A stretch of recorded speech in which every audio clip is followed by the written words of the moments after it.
Magandang araw po sa inyong lahat. Welcome po sa panibagong video natin dito sa Makapili TV. Ngayon ito, pag-usapan at panoorin po natin itong reaksyon ni Banat Bay dito sa inilabas na contempt order dito kay Pastor Apollo Kibuloy. So, ibig sabihin, pinaaresto na si Pastor Kibuloy. So, panoorin po natin itong reaksyon ni Banat Bay, pero baka pwede naman makalambing ng konti sa inyo. Kung hindi ka pa nakasubscribe sa channel na to, baka pwede naman pakipindot yung subscribe button. At the same time, palike na rin po ng video. Wala namang pong bayad dyan, kaya pindot na. So ito, panoorin natin at pakinggan ang reaksyon ni Banat Bay dito sa nilabas na contempt order para kay Pastor Apollo Kibuloy. Pinatawan ng contempt at pinaaresto na si Pastor Apollo Kibuloy ng Kamara matapos hindi na naman sumipot sa pagdinig ukol sa SMNI franchise. Lusot na rin sa House Committee ang panukalang i-revoke o bawiin ang prangkisa ng network. Nasa frontline ng balitang niya, si Elaine Fulgencio. No show ulit si Kingdom of Jesus Christ founder Pastor Apollo Kibuloy sa hearing sa Kamara kanina. Mula nitong Disyembre, hindi na sinipot ni Pastor Kibuloy ang House Committee on Legislative Franchises na dumidinig sa umano'y mga paglabag ng Sunshine Media Network Incorporated o SMNI sa kanilang prangkisa. Ang SMNI ang broadcast media arm ng KOJC. Kaya ang Vice Chairman ng komite na si Surigao del Sur Representative Johnny Pimentel nagmosyong is-cite in contempt si Kibuloy. Alam mo kung ano nangyayari dito? Kasi ano to power trip na ho ito. Power trip na ho ito mga congressman ito. Hindi sila makapaniwala na saktin din ng alam mo ang mga congressman natin, mga antataas ng tingin nila sa sarili nila. Congressman ako, pinaghirapan ko to, makapangyarihan kami, sumusunod ng lahat ng ahensya ng gobyerno sa amin. Lalahawak namin ang budget nila. Kaya ikaw, Kibuloy, sumunod ka sa amin. Pumunta ka dito or else. Hindi, totoo, ganun eh. Hindi nila mapasunod. Hindi pwede to. Ano ka, Diyos ka? Kaya nga, tingnan mo yung bibig ni Ontiveros, di ba? Ano sabi niya? Ano, dinaig niya pa, Diyos?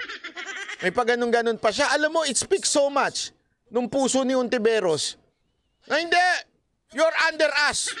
Nasa ilalim ka namin, sumunod ka. Yan ang tinatawag na power trip. Meron akong alam na mga security guard na ganyan eh. Yung isang casino na... Muntik ako na sabihin. May isang casino na yung security guard nila power trip eh.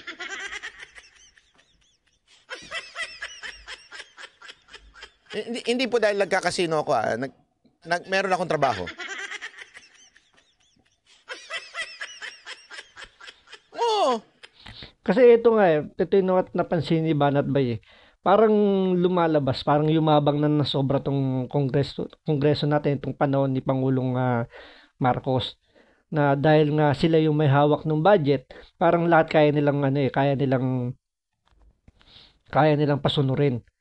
Ngayon dito ina-apply nila kay kasi 'di ba pagdating sa Senate hearing, Congress hearing, pagdating sa budget, pag umaatin yung mga secretary, yung mga head ng department, talagang halos nakayuko, lahat opo sir, susunod kami. Lahat nakakatanggap sila ng mataas na respeto kapag dating sa budget hearing. Pero dito kay Kibuloy, hindi nila magawang mapasunod to. Parang yung mga yung mga cabinet secretary napapayuko namin. Lumulod sa amin pagdating sa budget.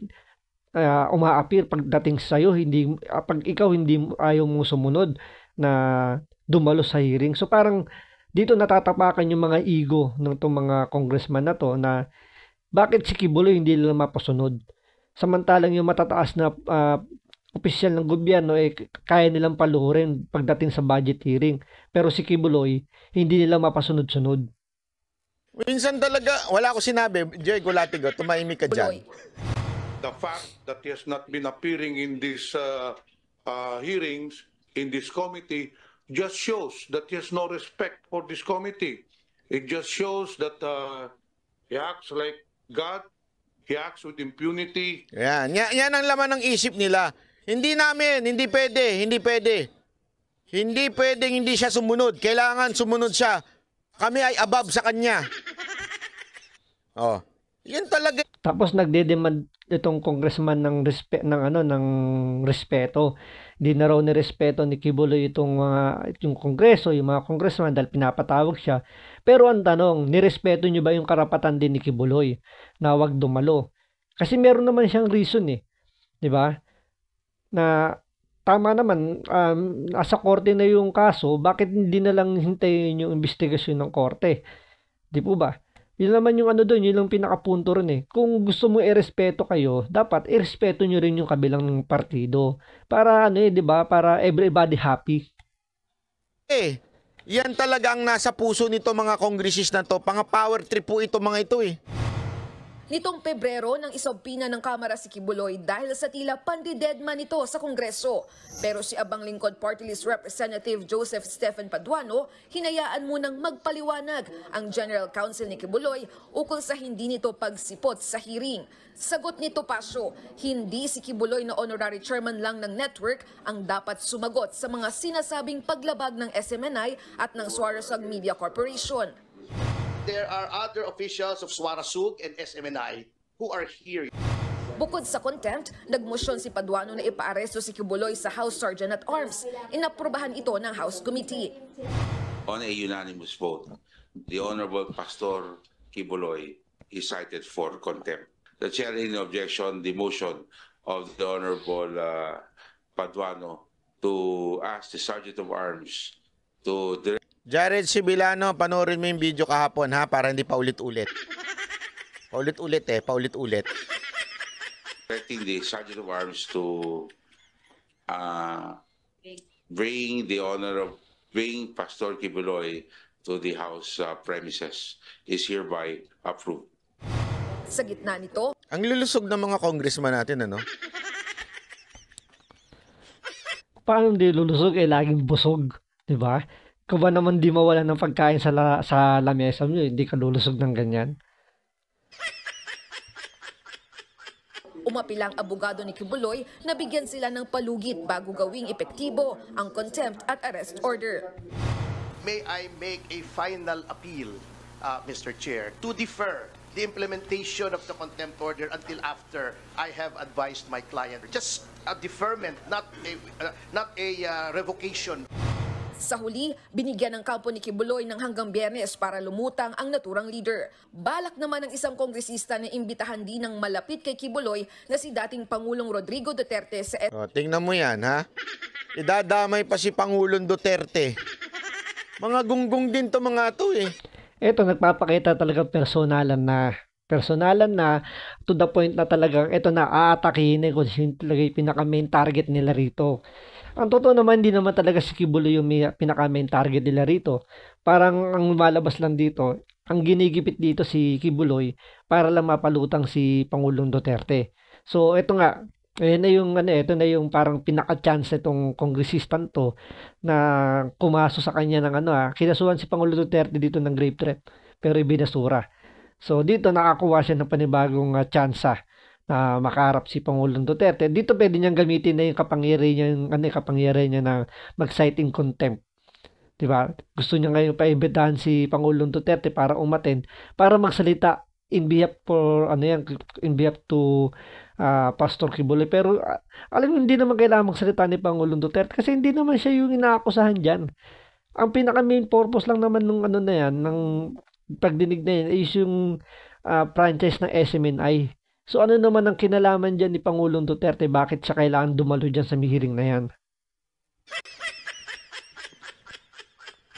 Hindi, isipin niyo yan SMNI franchise issue. Tandaan ninyo ano ang ugat nito? Ang ugat nito, yung pagpe-fake news di umano nila ka Eric. Tapos napunta na sa franchise. Tapos napunta na ngayon kay Pangulong Duterte. Mga hindot din talaga ito mga ito, no? SMNI franchise hearing. In a proper time, Mr. Chair, I will also move to invite them for... Ito, patay na patay ito kay Pangulong Duterte. Itong red tagging na ito ako na nagsabi, Bakit ka ba patay na patay kay Pangulong Duterte? Wala ka bang asawa? President Duterte kasi siya yung in-involve as pinasahan ng property. Kamakailan Subukan lang nyo. Hindi naman sa inaano ko, si Pastor Kibuloy pa lang niyang ginaganyanan nyo. Subukan ninyo si Pangulong Duterte. Kung gusto nyo talaga ng gulo. lang nang italaga si Duterte bilang administrator ng mga ari-arian ng grupo ni Kibuloy. Sa parehong pagdinig, lusot sa House Committee ang House Bill No. 9710 o panukalang nagsusulong na i-revoke o bawiin ang prangkisa ng SMNI. Pero alam ko yung pag-revoke ng prangkisa ng SMNI, hindi na yan kapangyarihan ng Kongreso eh. Nasa Supreme Court na yan. Kasi nga kumbaga napirmahan na yan, batas na yan eh. So bago nyo baguhin yan, kailangan nyo muna ng approval or ng isa pang sektor ng gobyerno natin na pwedeng bumawi dyan, which is yung Supreme Court. So hindi yan basta-basta marirevoke ng Kongreso yung prangkisa ng SMNI. Committee, I believe, was able to establish violations of Suarasug to their franchise. Kabilang daw sa mga nilabag ng network sa kanilang prangkisa ang pagpapakalat umano ng peking impormasyon at pagbebenta o paglilipat ng network sa ibang kumpanya, pero nanindigan ng kampo ng SMNI. We still believe na walang violation sa prangkisa. Yung mga sinasabi nila sa Section 4 daw, yung sa fake news, sabi ko nga, yung intentional or deliberate false information. Wala namang deliberate false information. Babasahin pa ito sa Committee on Rules tsaka isasalang sa plenaryo para sa ikalawang pagbasa. Nagbabalita mula sa frontline. Hindi, alam mo, kung gusto nyong magpasara, siguro ipasara nyo yung channel. Anong channel? Inin nyo na lang. Yun, puro fake news yun. Puro chismis yun. Pasaran nyo rin yung channel ni Bobong Lipunan. Hindi, alam ko naman. Baka sabihin nila, hindi naman nilang pakialaman yung YouTube. Oo nga, alam ko yun.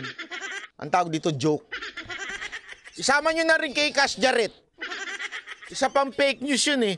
Ay, hindi pala fake news yun. Wala nga palang opinion yun. Tawa lang nga meron yun.